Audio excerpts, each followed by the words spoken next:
Thanks for tuning in, and welcome to the Good Earth's weekly radio show, Another Day of Living, where the conversations are all about eating well, living well, and feeling good.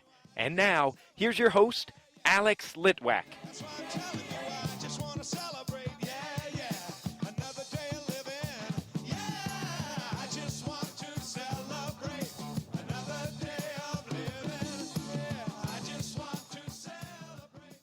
Today I'm with Jesse Kharbanda. For over 9 years, he has been the executive director of the Hoosier Environmental Council. Hello, Jesse.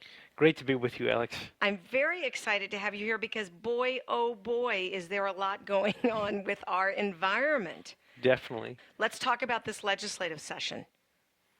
Yes, it has been another challenging one. Just for backdrop for your listeners, we have supermajorities in both the House and the Senate. In the House, it's 70 Republicans to 30 Democrats. In the Senate, it is 37 Republicans to 13 Democrats. And I don't say that as in a partisan sort of way, but simply to point out a historical situation we're in, which is it's never been this high of a margin between Republicans and Democrats for at least 50 or 60 years. Isn't this due to all the gerrymandering? You know, it's a whole combination of things. I think Governor Mitch Daniels was very determined to flip the House, and he actively recruited candidates across the state to secure a majority in the House, which had been flipping between the Democrats and Republicans for a long time. So that played a role. Gerrymandering certainly played a role, and it's interesting. There seems to be some cultural change that we've experienced in Indiana where we have moved from being a traditionally purple state where we've had Democratic governors and we've had Democrats in charge of the House for quite a bit of time to one in which culturally there's a shift. And, there's probably nothing that more crystallizes that shift than the fact that the esteemed Richard Lugar would fall to Richard Murdoch. In that really historic election. And, it's emblematic of a change in the tenor on the part of Republicans over the years. Yes, the tenor has gotten pretty nasty. One observation that I would make is it's become more ideological, that research mattered a lot more 10 years ago when I started working on Indiana issues. And actually, I had been working on Indiana issues even when I was in Chicago, and then became the executive director more than 9 years ago of the Hoosier Environmental Council. But I mentioned this, that I remember talking to Republicans a decade ago about some of the same issues that animate me today, and what was fascinating was how much more amenable policymakers were to research than they are today. There is a certain level of rigidity, a certain unwillingness to compromise. Yeah, well, I think that's true, and I think that we have to restore a culture of problem solving in the state. And what I think has happened is, again, a rising skepticism about knowledge. Part of this is because there's just been this proliferation of channels, right? I mean, we've moved from a country where we once had 3 channels that we would listen to, and there was a lot of money that was poured into hiring the best people and hiring a whole fleet of investigative journalists. And we've moved into this era, first because of the internet, then because of social media, and then because of specific channels like YouTube, to a situation where we can have literally an infinite number of channels. And that makes it very difficult for people to discern what is true and not. And I think it has helped to fracture the notion of truth. In spite of all the negativity, you seem to be the eternal optimist. How is that? Well, I believe in the vision that we have sought to advance throughout my tenure at HEC. I've always dreamed of a state that is marked by clean energy, sustainable agriculture, and 21st century transportation.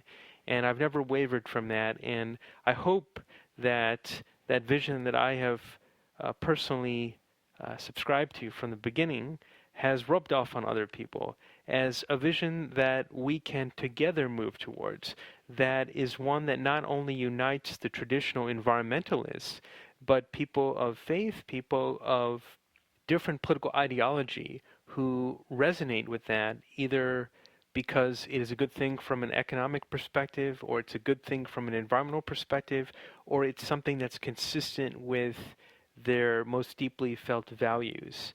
And I believe in that vision, and I believe that we can draw people into that vision. And because I believe it can be a magnet, I think that eventually this movement will take over. So how did your magnetism work this year Well, in the legislative session in Indiana? yeah. Well, it's to be decided. I will say that, we can see the influence of our collective efforts in really all of the issues that we have prioritized. We may not win ultimately on all of them, but we can certainly see our fingerprints on them. What are your priorities? Well, the three that we really focused on are, and really I want to speak to them from the perspective of the vision, right? That we believe in a state that is marked by clean air and clean water. We believe in a state that has meaningful transportation alternatives. We believe in a state that has clean energy. And there are bills that were advanced this legislative session that dealt with all those three issues. And so one of our major priorities had to do with HB 1001, which is the budget. And in particular, we were focused on several elements of the budget that have to do with sustainability. With respect to clean air and water, we were particularly focused on, and we continue to be focused on in these final days of the legislative session, on trying to boost the amount of funding for IDEM, which has experienced a 25% decline. For those who aren't aware, IDEM is the Indiana Department of Environmental Management. It is the state EPA, and it is at the forefront of protecting our air and water. And like I said, it's experienced a significant decline over 10 years, even though our population has increased, our economy has grown. And so we want to make sure that there's a meaningful number of staff members specifically to protect our drinking water for the drinking water program, and a meaningful number of staff to also help to support the cleanup of contaminated sites across our state. So that's kind of our first priority. And IDEM is completely funded by our state, or is IDEM getting federal dollars as well? That's a great question. It is funded by really three main buckets. One is general fund money from state tax dollars. The second is permit fees from the companies that are regulated by IDEM. And third, from the federal government. And so what the Trump administration is proposing will certainly have repercussions on Indiana's environment. There was a big article in the New York Times a few days ago talking about the impact of the cuts on the EPA. And it looks like they would be huge, sweeping losses for every state in the union. And that monitoring the companies that potentially could cause harm to our air, to our water, to the ground will not be happening at the same level it has been happening because the dollars aren't going to be there. That's a real risk. I mean, one of the most practical examples of how the Trump EPA budget could affect Indiana is that there's a proposal to completely eliminate funding for the Great Lakes Restoration Initiative. And that has been a landmark effort over the last several years to significantly clean up the Great Lakes, which, as everyone knows, is the most important freshwater body in the world as far as drinking water is concerned. And it is also an important part of the tourism sector of Indiana, which in general is a $9.4 billion industry for Indiana.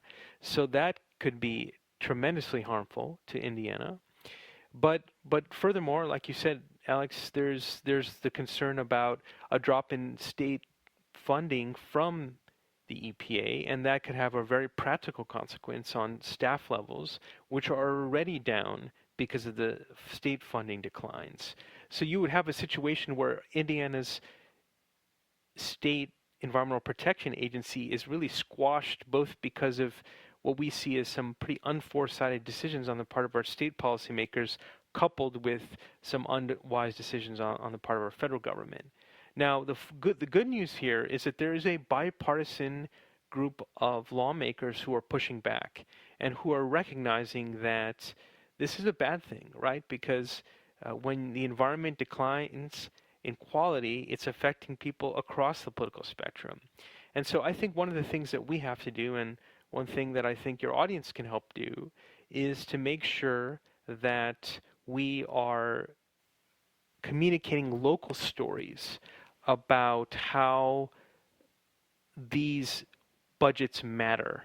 And, a great and very compelling situation and a tragic situation is obviously what's happening in East Chicago, which now has a huge Superfund site and for which thousands of kids potentially, that's not what it is now, but potentially could be at risk of lead poisoning.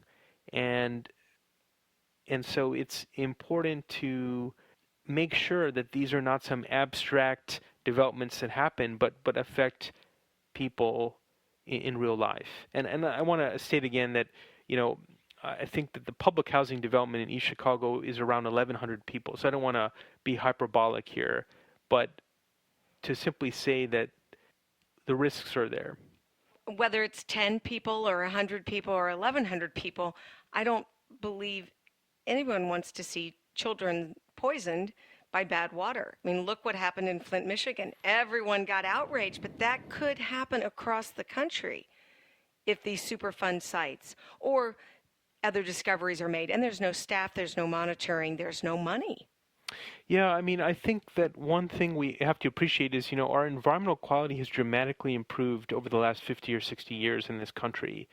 But it's not something that we can ever be complacent about. And furthermore, when we think about who could be vulnerable because of cuts in the federal government or because of significant reductions in federal safeguards, it's really people who live near old, dirty sites. So yes, they could be Superfund sites or they could be other contaminated sites. And the thing is, we pay the price for bad decisions that were made 40 or 50 years ago today. And it's not because of it's not necessarily because of willful misconduct from 50 or 60 years ago. It may be ignorance that people didn't realize that chemical X and Y is harmful to your body. But the bottom line is that while business practices today are in general dramatically better than they were 50 or 60 years ago, we're paying the price of, abandoned well fields or abandoned factories that may be percolating contaminants into our groundwater. And so that's why we need a robust state and federal government to protect us from those risks that may be arising from bad decisions from years ago. And without certain levels of control, something that's going to happen, let's say in the Ohio River in Pittsburgh, is going to come downstream. A really powerful example of that is what happened in Charleston, West Virginia, where there was a leak from, I think, at most 2 above-ground storage tanks.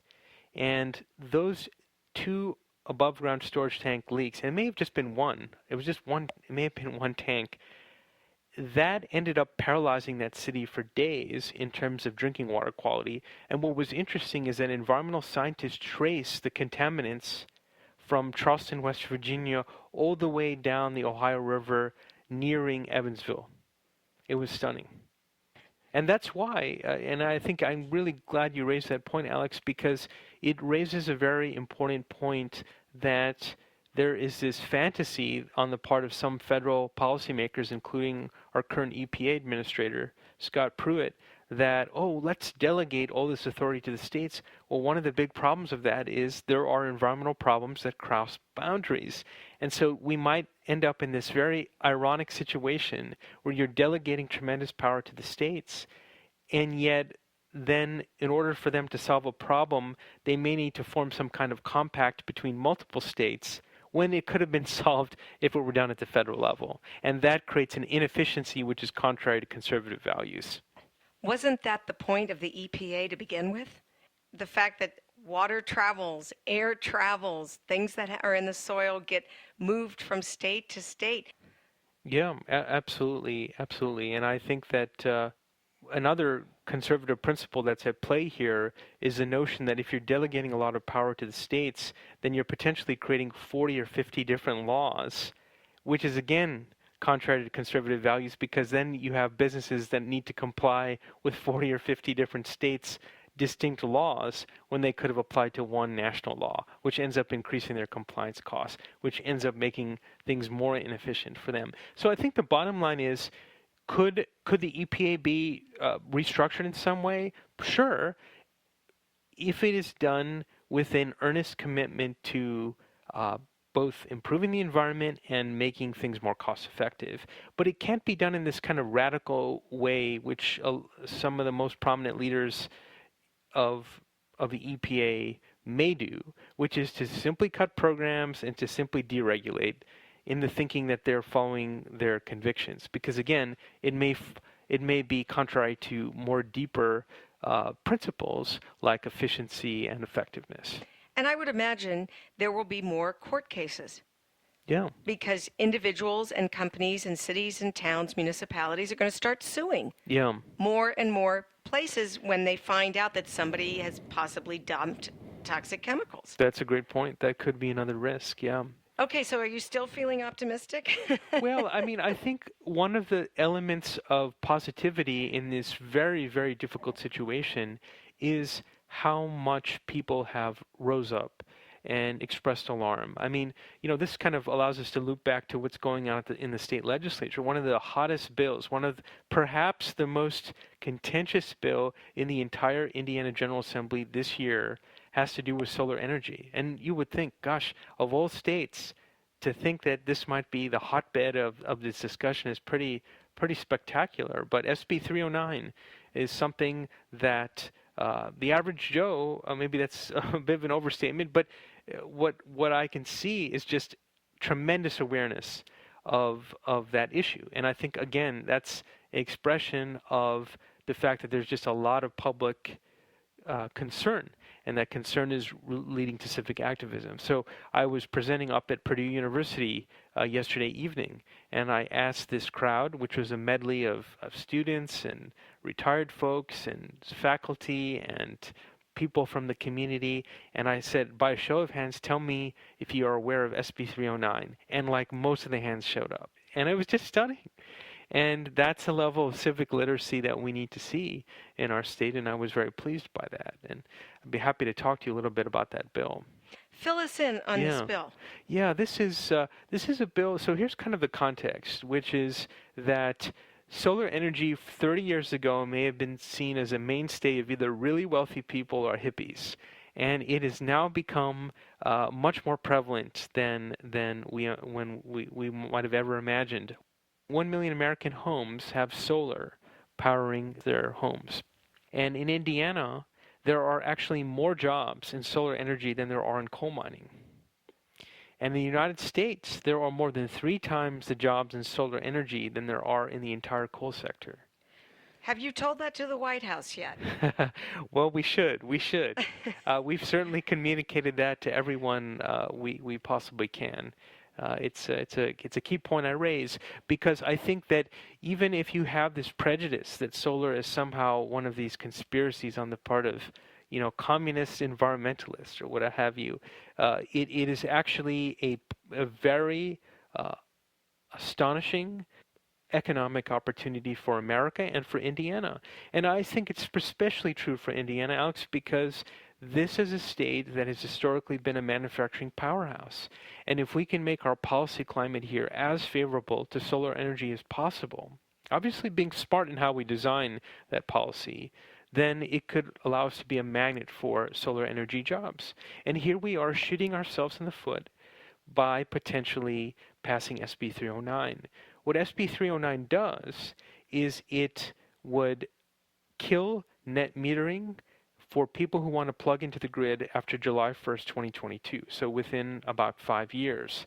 What is net metering? Net metering is this whole idea that if you plug into the grid, any excess generation, any electrons that you don't use for yourself to power your home or your business or your congregation gets fed to the grid, and you're credited by the utility as a dial back on your meter. So your meter dials backwards, hence the word net, and you get rewarded for the energy that you put back on the grid by way of a credit on your electricity bill, so a deduction on your electricity bill. And it's been the mainstay of solar energy policy in 43 states across the country. It's been a part of Indiana public policy for more than 12 years. And again, this would be eliminated and actually legally prohibited in Indiana after July 1st, 2022. Why? You know, fundamentally, in our view, it is because the investor-owned utilities are fearful of the promise of customer-owned generation. They are worried that a lot of people will plug into the grid and they will lose a lot of profit. That is what we're concerned about. It's an anti-competitive public policy that they are trying to promote, and it's against Hoosier values. And that's why what was heartening is to see some very powerful Republicans in the Indiana General Assembly stand up and oppose this bill, particularly in the Indiana House of Representatives. You had, Alex, 4 members of legislative leadership on the Republican side stand up and oppose this bill. That was powerful.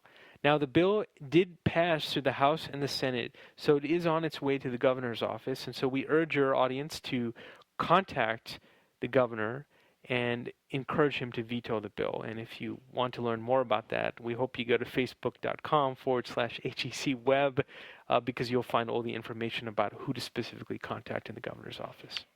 It's disheartening to have money take precedence over the citizens of this state. And I'm glad you're fighting, and I hope our audience will help you fight it. Well, thank you. And, you know, we've been so heartened by the degree of opposition to this bill. I mean, I have been working on Indiana energy issues in the General Assembly for more than a decade, and I've never seen the turnouts that we saw in the House and the Senate Utilities Committee as we saw on this bill.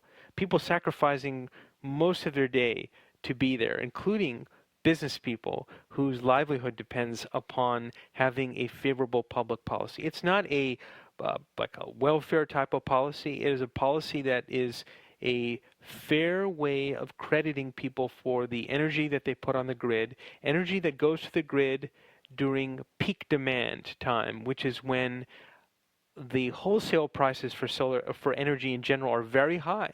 So when you're putting power back onto the grid from solar, it's actually potentially reducing electricity bills for everyone. And so that's a good thing. And we should reward people who provide that service to the grid.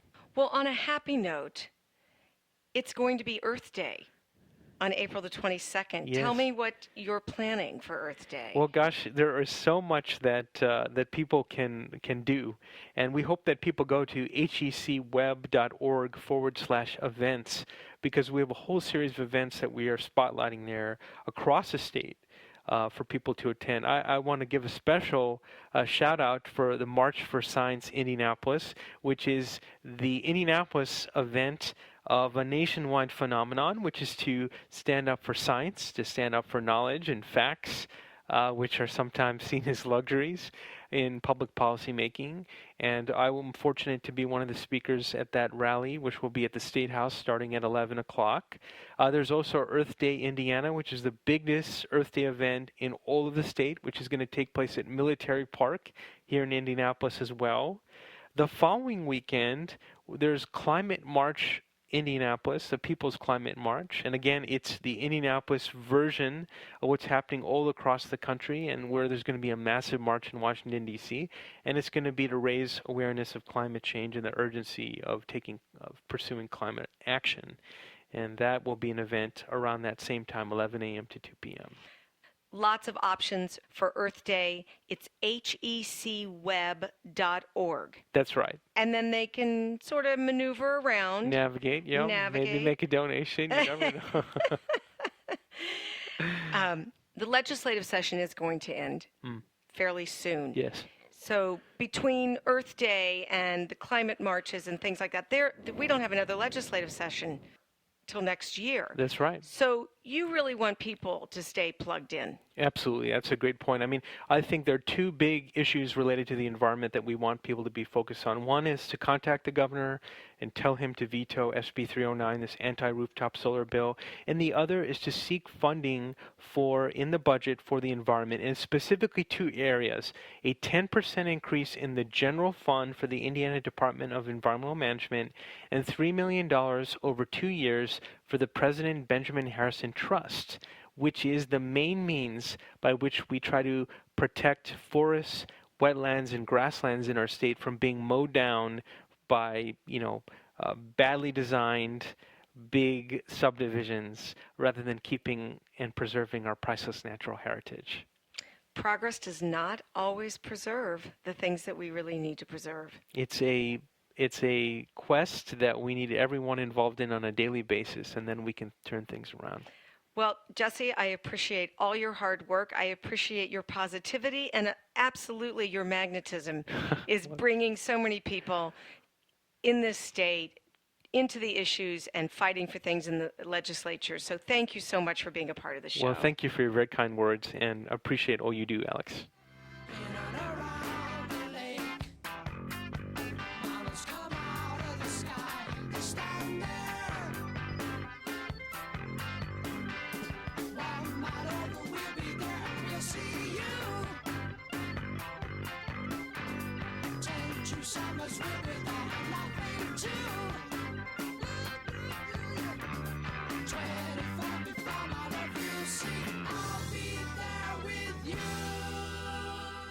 The Good Earth Natural Food Company is celebrating its 46th year as Indy's original source for organic foods, high-quality supplements, toxin-free body care products, therapeutic herbs and teas, cooking spices, essential oils, healthy shoes, and so much more. Our experienced staff is here to help you choose from over 20,000 items in our lively home in the village of Broad Ripple. We're open Monday through Saturday, 9 a.m. to 8 p.m., and Sundays, 11 a.m. to 6 p.m. And our website is good-earth.com.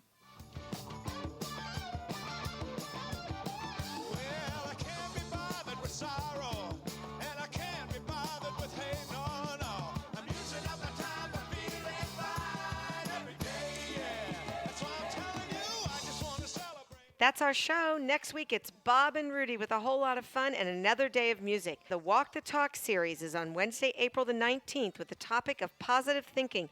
It all happens at our favorite Broad Ripple theater, The Vogue. For more information, you can go to walkthetalkseries.com. Speaking of The Vogue, the 5th anniversary party for this show is happening on Tuesday, April the 25th. Doors open at 6:30 and the show starts at 7. Lainey Williams will be singing. I've got Nicole Ingersoll and Ed Wank as my guests for the night. We'll be talking about all kinds of cool, healthy topics.